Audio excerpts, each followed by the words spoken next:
se retrouve pour une séance duo de tips à la maison. On va se renvoyer la balle sur le backswing, le contrôle de la face au petit jeu et la sortie de balle au petit. Salut les golfeurs, de notre côté, on va avoir besoin d'un porte-manteau, d'une veste, d'une bouteille vide et d'un rouleau papier essuie-tout. Allez, c'est parti! Pour notre enjeu, vous le savez, dans le sud, on loupe jamais l'apéro. Donc c'est l'heure de l'apéro. Je demande souvent à mes élèves, pour arrêter de slicer, d'avoir une phase de club au sommet de l'élan un peu plus fermée. Et le bon repère, c'est comme si tu portais un plateau dans ta main droite. Alors si on essayait. Notez l'angle du poignet droit et la position du coude droit qui pointe vers le sol. C'est très souvent cette position que je vais vous demander de retrouver au sommet de l'élan pour arrêter de slicer. Plateau sur la main droite et coude droit vers le sol. Alors, qu'est-ce qu'on en dit du backswing à Marseille? Alors, comment avec un porte-manteau et une veste, on va pouvoir faire un super backswing?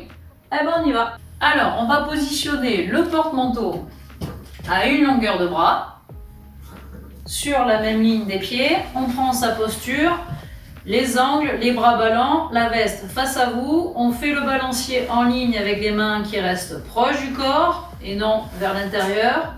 Et ensuite, gardez la largeur pour que ça entraîne la rotation et qu'on puisse venir pendre la veste sur le porte-manteau. Après avoir répété plusieurs fois le geste sans le club et donc avec la veste, le démarrage en ligne, je vais chercher la largeur pour amener la rotation et pendre la veste. Je vais le répéter avec un club.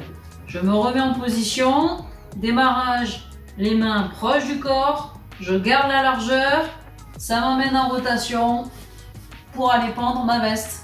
La veste ne fait pas le moine, mais en tout cas, elle façonne bien le swing. À vous!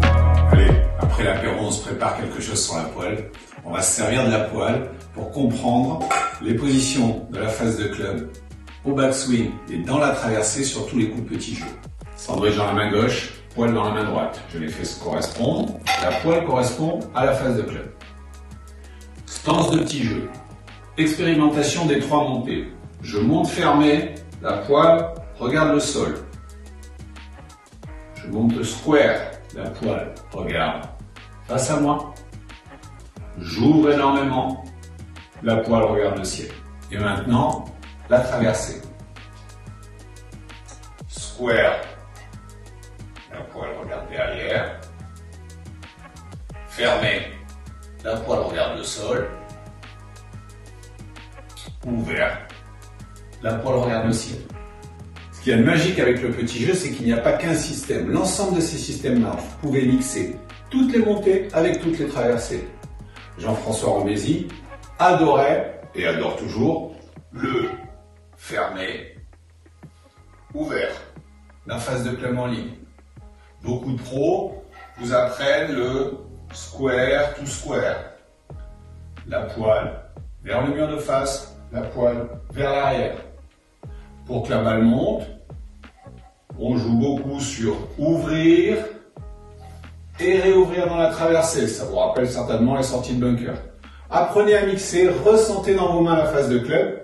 Vous allez voir, quand vous allez retrouver votre chipping green, vous allez vous régaler. Allez, à toi de jouer. Alors, pour le contrôle de la face, une bouteille d'eau, tout simple, et notre club.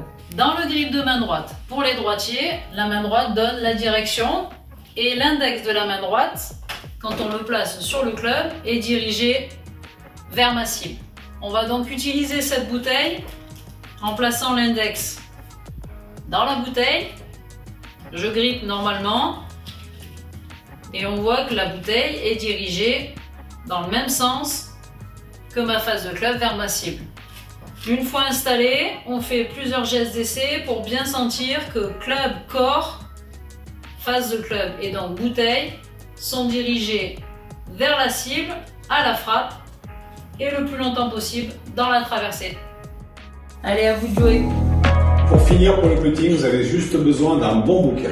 Voilà, sur ce putt d'1,80 m, j'ai positionné le livre plus près de la balle, à environ une quinzaine de centimètres. Je l'ai mis en pont. L'objectif est de faire sortir la balle en passant sous le pont, donc en travaillant, bien entendu, les premiers centimètres pour que la balle sorte droite, et ensuite aller toucher ma cible.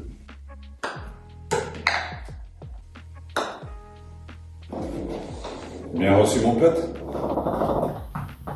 Bien sûr, pour la sortie de balle, on aura besoin du rouleau de papier essuie-tout qu'on va placer sur un tapis pour matérialiser la sortie de balle. On va placer la balle dans la continuité du tunnel pour essayer de faire un mouvement en ligne avec une face de club le plus square possible afin qu'elle puisse passer dans le rouleau. Cet exercice est exigeant et difficile, donc prenez le temps déjà de bien placer le rouleau dans l'axe et d'aligner la balle sur le rouleau, évidemment au départ, avec les petits traits comme on l'a dit au début. L'exercice est validé quand la balle passe dans le tunnel sans faire bouger le tunnel. Allez, essayez-le! Aujourd'hui, on golfe à la maison et c'est double séance pour vous.